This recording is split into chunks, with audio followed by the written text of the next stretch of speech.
Now, the card on the bottom of the deck is the Eight of Pentacles or the Eight of Coins. This is about producing your craft, whatever it is that you're good at. You guys have been hard at work and you've been producing something of value, clearly. This is a wonderful card of getting stuff done, taking care of your physical plane being, your material business that we all have to do is just part of our earth walk, right? Now, jumping in, we have here the Emperor card up here.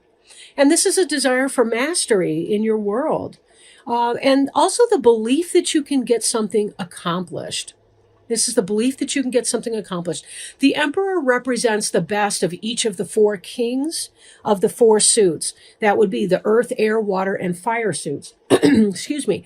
So this is somebody who experiences passion, but doesn't get burned. This is somebody who is in touch with his emotions, but also knows when to be logical, but yet he's logical without being cold.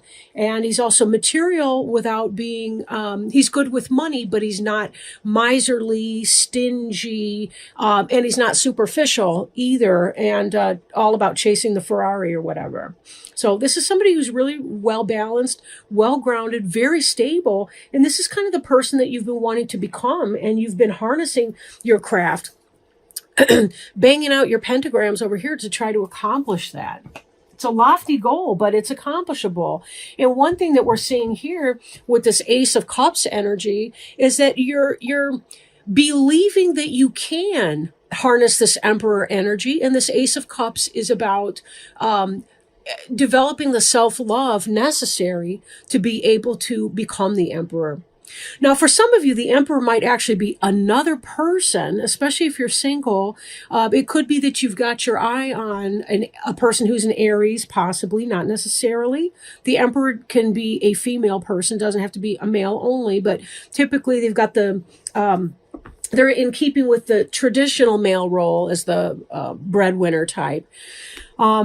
And so for some of you, it could be that you're falling in love or beginning to fall in love with this Emperor. For others of you, it's that your self-love is this, you finally have this, you finally are coming from this place of understanding that you can become the Emperor.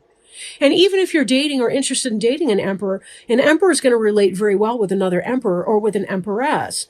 Again, it's less important about the sex of the individual, but the fact that they balance each other out in that. So there's definitely some kind of self-care, self-love, taking care of business that's going on. Now, this Hierophant really ties the two elements together. The Hierophant, possible Taurus, is someone who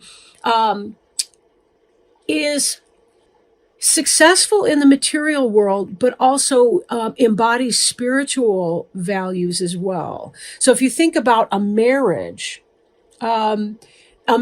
is both a physical construct in that we go to the government and we apply for a marriage license kind of thing. But if you're married in a church, you understand that it's a spiritual union. It's two people becoming one in the sacrament of marriage, depending on your viewpoint and so forth. Some people think of it more of like a legal contract, and it's both at the same time for many people. That's just an example of what this Hierophant can be. How I'm feeling it is that even as you're coming from this Emperor energy, there's also a great deal of spirituality and self-respect and infusion of spiritual love and blessing, very heart chakra, unification in here. And this looks like a dove delivering a communion wafer to me. If you've ever seen a communion wafer in, say, a Catholic church or a Christian denomination. Now, possible that for some of you, this beginning of new love could be about entering into a marriage. But if you're single, if you have not been dating anyone serious for a time, it's kind of speaking to me about a self-worth level. Now, there still may be a kind of a miserly tendency about yourself, your money, or your time. And this could be because, even as you're hoping to embody some more of that Emperor energy, you may not yet. And we see as hard at work as you are, you're also trying to get yourself strict within a budget. But be sure that you're budgeting for things that do bring joy to you. You want to fulfill your spiritual needs as well. Going to the theater, going to plays and concerts. Don't overextend your budget, but there is still a balance that may be able to be found in that. Whatever, depending on your budget, of course. Some people have stricter budgets than others. But living within your means would be a way to balance out this energy if you do find yourself becoming too, well, you're holding onto the coin too tightly. This doesn't have to just be about money. It can be about anything physical to you. For example, your physical body. So if you are being too stingy with your time, maybe your friends are missing you and you need to reach out to them and bring them into your life a little bit better. Again, finding a balance that works for you and understanding that there will be demands on your time. Finding that balance in that place. Now, at the centerpiece, we have victory here, and this is a laurel wreath and crown as well. This is a person riding home from victory in celebration and success. Something has gone very, very well for you. Most likely because of this ability here. Then again, it could be because you're getting serious with somebody, possibly the emperor there, and that you've become engaged recently to the Hierophant, and that may have been a goal that you've had. So there's this type of energy as well. And if it is that you're gearing up for a wedding, again, staying within your budget and understanding you don't have to keep up with anybody when it comes to your wedding plans. It can be as simple or as complicated as you want, but be careful not to go into too much in debt for a wedding ceremony. Now, excuse me. I'm drinking lemon water because I get so dehydrated this time of year.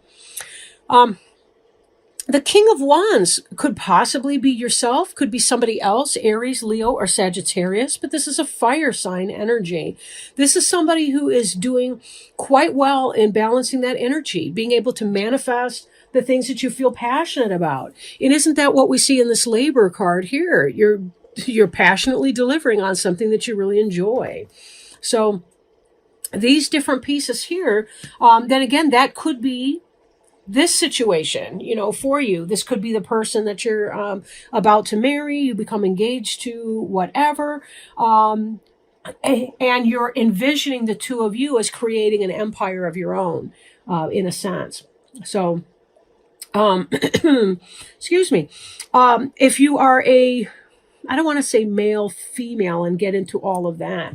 But we see here that the basis of this questioning right here, we see your Ace of Cups, which is the beginning of new love, and we see the King of Wands, which could be the Leo energy. The Queen of Cups would be the Cancer, Pisces, or Scorpio female, and these would be two people in loving energy with one another. Now, there may be some practical difficulties there too, because sometimes water can put out fire. And sometimes fire can bring water to a boil. So you do kind of want to balance those energies out. But as long as you're filling your own cup first, you're going to have more to give to somebody else, and take the time to be patient and to really get clarification in your communication with this other person. All in all, very nice. We see here the Hermit card. Now, some of you may have been spending a good deal of time by yourself. This Hermit could possibly be a Virgo. Because it corresponds with Virgo in the horoscope here. But the Hermit is about going within to find answers, to find truth, to find the things that you want, to really connect with who you are. And this ties in beautifully with the Ace of Cups energy, because there's a sense of self-respect when you're living truly, when you're living an authentic life. This is very much about being yourself. And understand that you're going to light your own way. You don't wait for somebody else to do that for you. But this star is kind of following your own star in your own direction. It's about navigating. How do we navigate through the coldness of winter, through isolation and all the rest of that? Well, we light our own fire. And that's what this card speaks about. There's a lot of wisdom that the Hermit can bring to bear. And in this wisdom, finding one's own way. The King of Swords here is about truth, knowing what to cut out and what to leave into the mix. This is a possible Gemini, Libra, or Aquarius person, King of Swords. Doesn't have to be male, same as the other cards. It's whatever sex. It's more about the energy of the people, more so than anything. But in this, This has to do with being truthful about things. Um, how do I want to put this? For some of you, this could be an energy that you're embodying that has to do with being painfully truthful in a situation to be able to light your own way, cut something out that's not benefiting you. And for others of you, there could be some kind of a competition between you and an air sign for this Queen of Cups person. So it does speak to you as being the person who's victorious here over that, but it may take some time and it may fray somewhat on your nerves. If you are in this kind of third party situation sort of energy, being true to yourself, being who you are, coming from a place of self-love and honor, decency, respectability will speak so many volumes, because that's what this Queen of Cups is going to want. The Queen of Cups energy is very loving, but very authentic. She's not going to want to be with somebody who's being fake or just trying to win something. This Queen of Cups is somebody who wants to be with somebody in a real way, wants a genuine connection. Queen of Cups is somebody who's operating from the heart chakra. And we saw that a great deal with you as well over here with the the King of Wands, but also you rising victorious from battle. Let's not forget that kings used to ride into battle many times in the olden days that are depicted on these cards, for example. So this is you being that victorious person and so on, but you're not going to want to get there through being cold and abusive or abrasive.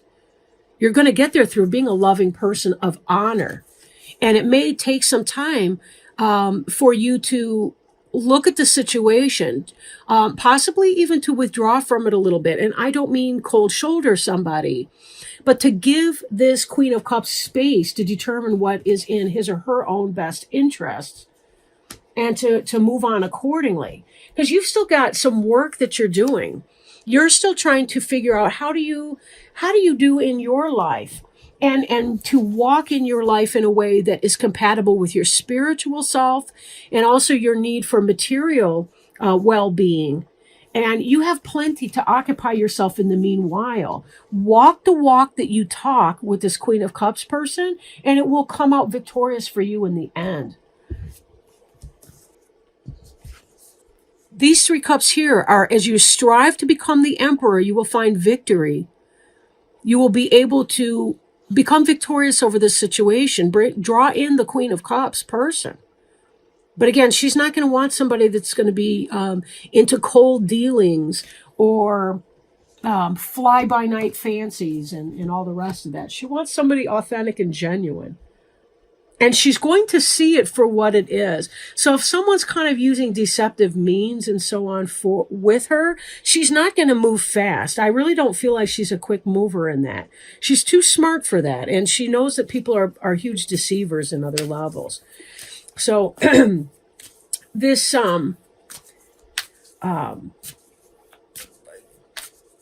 live by your code. Let's put it that way. Live by your code. Now, you may hear me shuffling the Sacred Traveler Oracle cards that I'm working with today.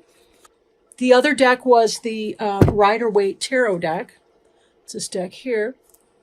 And we'll see if we can't get another card. Spirit will help us find a card to sort of get through this. See what kinds of words of advice. Surrendering to the journey. This is the one on the cover of the box. What a beautiful card, huh? So let me pull this up. Surrendering to the journey. Release control. It's time to let go. All is well. The Creator is at your side. You don't have to do it alone. Your life is guided. This is not the time to try to control the details of your life. Let it flow. There are times to hold on, but this is the time to completely surrender. Surrender to the greater forces of the universe. Let go of wanting to control your future. Simply turn your challenges over to your spiritual source. The Creator will escort you on the journey. The sacred traveler wants you to know surrendering is not giving up. You're not yielding to a force outside yourself. You're opening to your soul. By releasing hold, you allow the creative forces of the universe to spiral through you, which brings inspiration and direction in your life. Sometimes the journey goes a different way than expected. When it does, don't resist. There are times when you can see the path, but you don't know where it leads. Now I lost my place. Way to go. Where it leads. Where was that? Ah, Leo, I am so sorry. Here we go. There are times when you can see the path, but you don't know where it leads. Not knowing where you're going can activate inspiration, insight, and creative juices. You cannot discover new oceans and distant vistas unless you have the courage to let go of the shore. You don't have to do it all yourself. Support is all around you. Simply open your heart and allow it in. What beautiful words. What beautiful words. Trust in the process. Go with the flow. Go with the flow. Know that you will have the guidance. That's what the star is about. It's about being guided. Divine guidance. That what is for you will not pass you by.